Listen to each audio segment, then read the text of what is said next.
Capítulo 1. Concepto de crecimiento. El crecimiento es el proceso de cambio y transformación de algo a un estado superior al que se encontraba en un determinado momento. No puede haber crecimiento si algo permanece en la misma condición que se hizo o continúa en la misma forma en que se creó. Es necesario saber que se puede crecer y no expandirse o multiplicarse. Algunas organizaciones crecen, pero al tiempo entran en un estado estático y se quedan ahí. Algo que debemos diferenciar es que se crece en un lugar, pero se expande hacia muchos lugares. Muchas personas y organizaciones solo crecen, pero muy pocos se expanden, se quedan en el mismo entorno y lugar hasta que dejan de existir. Existe un orden establecido para el crecimiento, y el orden y el proceso no se deben alterar. Toda organización enfrentará situaciones que de una u otra manera contribuirán a su crecimiento.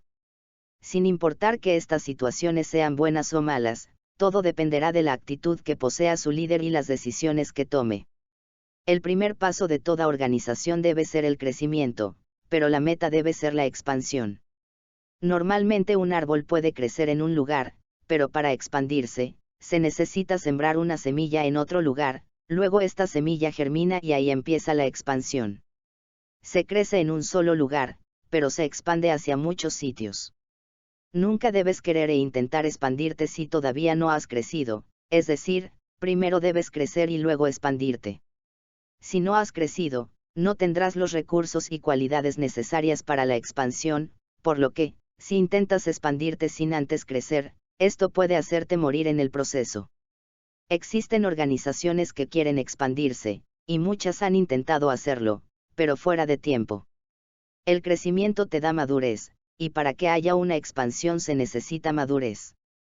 Un árbol de un año no tiene la capacidad ni las raíces para resistir fuertes vientos, como un árbol de 10 años, de igual modo, tampoco sus semillas son iguales.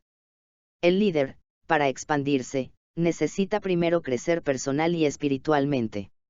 La expansión no es un juego ni una emoción.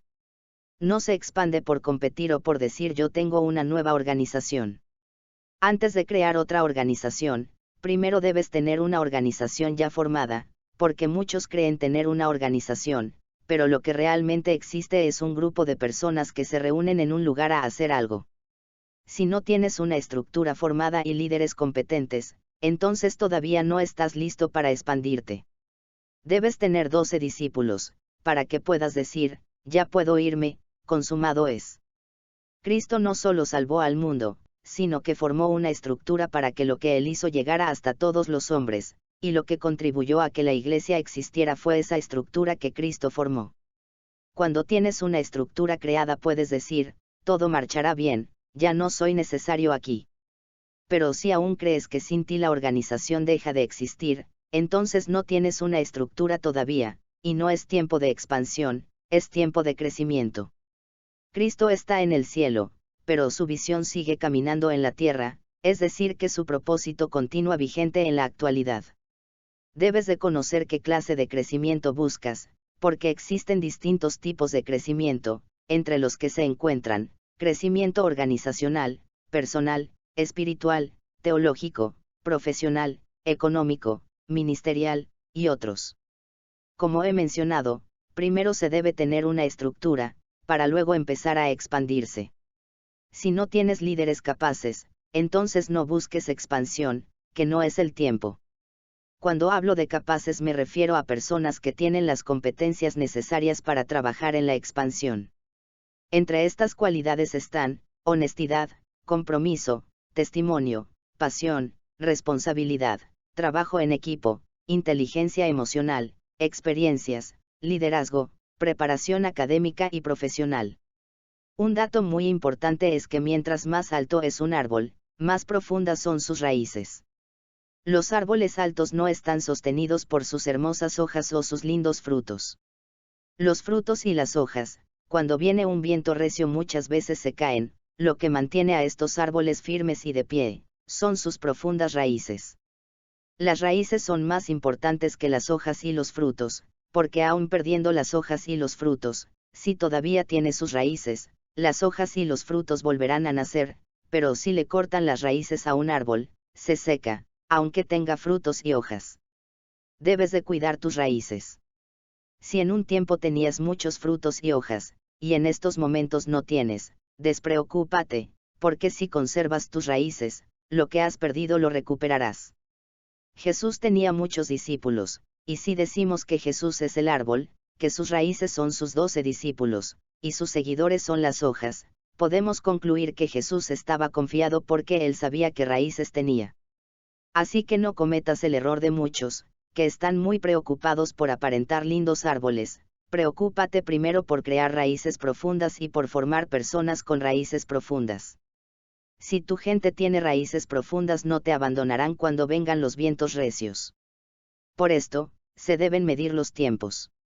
No todos los árboles pueden permanecer de pies en todas las temporadas, por lo que debes de conocer cuáles árboles utilizar para cada temporada. Eclesiastés 3, 1-15. Las raíces crecen con el estudio, capacitación, y la formación que adquieres a través del líder. Para iniciar algo nuevo y grande necesitas tener buenas raíces. Una de las cosas que me impresiona de Cristo, es cómo él permanece años en el anonimato, capacitándose y echando raíces, luego entra en un periodo de 3 años donde saca a la luz todo lo que tenía y portaba. En otras palabras, todo lo que Jesús manifestó no lo logró en esos 3 años, sino que todas sus señales y prodigios fueron producto de un estilo de vida, es decir, 30 años de raíces fuertes y profundas. En mi opinión personal considero que todo lo que Jesús logró en esos 3 años ningún líder lo lograría en toda su vida. El problema de muchas personas es que tienen una idea, e inmediatamente quieren hacer cosas, sin estar capacitados. Es por esta razón que todo lo que realizan no permanece, y desperdician el tiempo, porque lo que intentan hacer no les produce el resultado esperado, y entonces entran en un estado de frustración y de estrés, que los conduce, en la mayoría de las veces, a dejarlo todo. Una persona necesita capacitarse para poder materializar una idea. Por esta misma razón, un líder debe tener la visión y el discernimiento para conocer que las posiciones en su organización necesitan personas competentes. El líder debe capacitar a su gente para promocionarla. Lo peor es ver organizaciones que tienen gente fuera de lugar. Esto afecta y compromete la planeación, objetivos y resultados de una organización. Una de las cosas que me impresiona mucho de los japoneses es su disciplina. Ellos trabajan durante 20 años, y durante este tiempo sacrifican lujos, gustos, y comen lo necesario.